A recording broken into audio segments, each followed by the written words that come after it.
second video I'm making of this. Make sure I can set up okay. This deals with unpacking Kepler's third law. Remember, Kepler's third law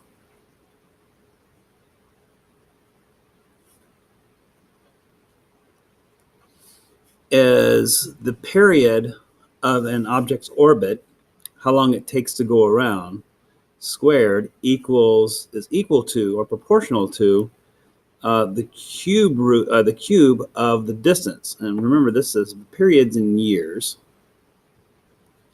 and the distance is measured in astronomical units.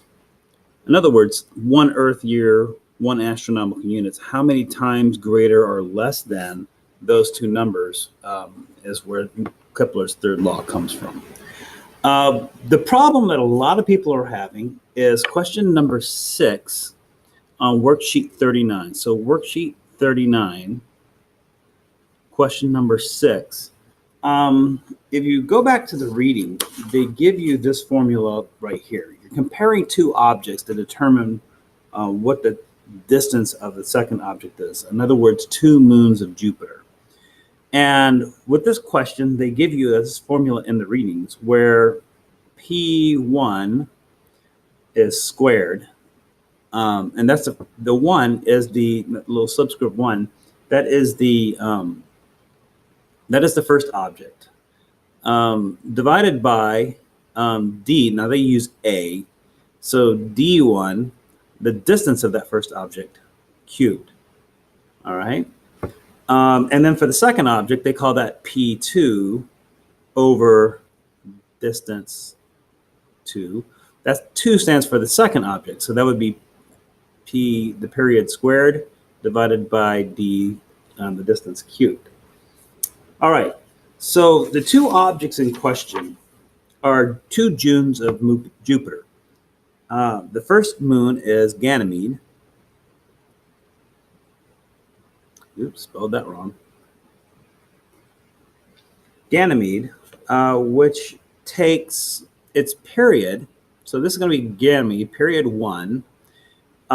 It takes 7.15 Earth days to go around Jupiter. So you would have to watch that moon. It would take, whereas our moon takes 27 Earth days to go around us, it only takes Ganymede 7 days to go around Jupiter.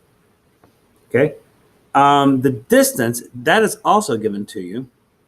The distance of Ganymede is measured out to be 1,070,000 kilometers from the center of Jupiter. So the center of Ganymede is that distance from the center of Jupiter. The second moon it wants to compare to is Callisto. And this is the one that we've got the question on. It looks like the period, and we're going to say this is period 2. So Callisto, Ganymede has the 1 underneath it. Callisto has the 2. So period for Callisto is going to be 16.69 days. All right. What we want to know is the distance of Callisto. That's the part that's not given.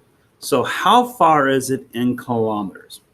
Now, one of the great things about this question is I know it's given to you in days and kilometers instead of years and AU. Turns out, since we have a direct comparison, I do not need to convert this into years. I do not need to convert this into astronomical units or AUs. I could actually just enter these in all as is. Now, what we're trying to solve for here is distance of Callisto. So if this is Ganymede,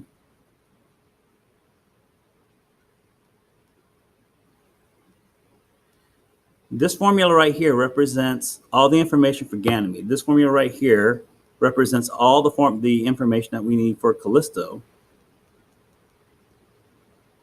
What we're trying to find out is what is the distance of Callisto? I'm going to zoom out just a little bit. I just noticed that was really far in. What is the distance of Callisto? All right. So how do we find that out? Well, the first thing I want to do is I want to rewrite this formula to where I am solving for D2, the distance of Callisto. So I'm going to have to isolate the variable. In order to do that, we're going to write this formula right here. P1 squared over D1 cubed equals P2 for Callisto over D cubed for Callisto. All right. To do this, if I multiply both sides by D cubed, that puts it from the denominator into the numerator. So I'm going to multiply D cubed for Callisto on both sides. By doing that, since we have the same thing from top to bottom, those two cancel out. So now my new formula is D cubed for Callisto times P squared for Ganymede over D cubed for Ganymede equals P squared for Callisto. All right, still have not isolated my variable. I have to get rid of all this. So once again, I'm going to inverse and multiply on both sides what I want to get rid of. So I'm going to inverse and multiply D for Ganymede cubed. So I'll put the numerator and the denominator in the numerator, excuse me. And then the period for Ganymede and the denominator. But I've got to do that on both sides. So D1 cubed over P1 squared. What this does essentially is cancels those out, cancels those out. So now what we've got left is, now we've isolated our variable. There's our distance cubed of Callisto equals the period of Ganymede of Callisto squared times the distance of Ganymede cubed over the period of Ganymede squared. All right, so essentially I've just flipped it over here. Now I've got everything in place, and now it's just plug and chug all those numbers in. So P2 squared, we know that to be 16.69 days. 16.69. You know what? I'm not even going to write days or kilometers or years, because for these formulas, the units actually don't matter that much.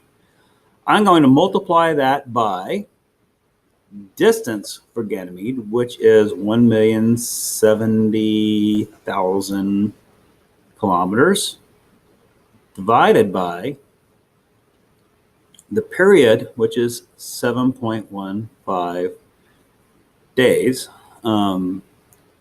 But I also have to square this number, cube this number, and square this number.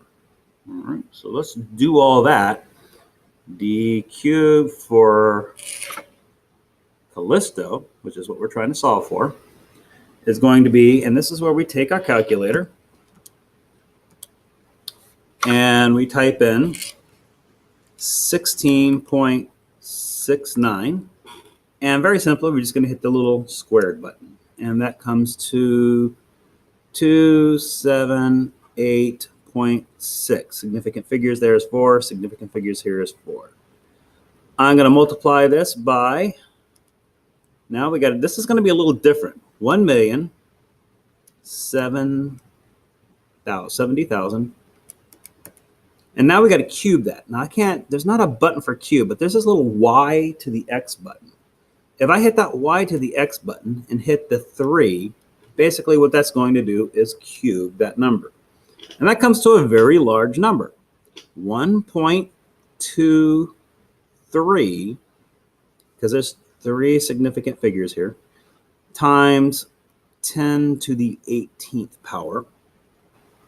And that'll give us that number. 7.15. I'm going to square that. And that comes to, let's see, there's 3 significant figures there. So that would be 51.1. And that's how we're going to end that. All right. From here, now we just do the math for d cubed of Callisto is 278.6. I multiply that by 1.23. Now this is an exponent, so I got to hit the EE button. 18. Let's switch my paper up here a little bit. Okay, so 1.23 times 10 to the 18. I'm going to hit equal, so that's this number times this number. Comes out to that number, a really large number. And I'm going to divide that really large number by 51.1. All right, now we come to a really big number. The lowest amount of numbers we have in all of this is 3, so we're going to go with 3 significant figures, which would be 6.71 times 10 to the 18th power. Okay. What do we do next? Well, we really haven't isolated this d variable yet. In order to do that, to get rid of this d cubed, I am going to have to cube root the d cubed. The cube root of d cubed is d. So that'll give me what I want left, and that's the distance of Callisto. Okay. But if I do that on this side, got to do the same thing on the other side. So I got to take the cube root of 6.71 times 10 to the 18th power, which is still in my calculator. To do that, you can see where I hit the cube, where I cubed button, right above it, there is an x cubed y, cube root y. What you need to do is hit the second key, click that x root y, click on that, and hit 3, and that will give you this fairly large number, 1,885,769. We'll round off to the nearest whole number. And remember, we're measuring in distance, but we were using kilometers, so this would be in kilometers. So basically what we're saying is Callisto would be, not kilograms, kilometers, 1,885,769 kilometers away from Jupiter, which is further away than Ganymede. So Callisto is a moon that's further away than Ganymede, hence why it takes more days to go around it. Okay, so with that said, that's how you solve for that. All right, if you wanted to write this as an exponent, it would be 1.88 times 10 to the 1, 2, 3, 4, 5, 6, times 10 to the 6th power kilometers. Either one of these I would accept as being correct answer. Now 6b, we're not going to do 6b because you're going to do this one on your own. And 6b, we're looking at the moon of Io. And what the moon of Io has the distance of the period has the period of 1.77 days. And what it wants to know is, what is the distance of Io? Well, it's the same thing as we did before. You can choose to use either Ganymede or Callisto, whatever data you got for the distances and the periods, and then you solve pretty much the same way as we did with that before. And that's what you guys are going to be doing on your own. If you have questions, of course, you can always see me after school.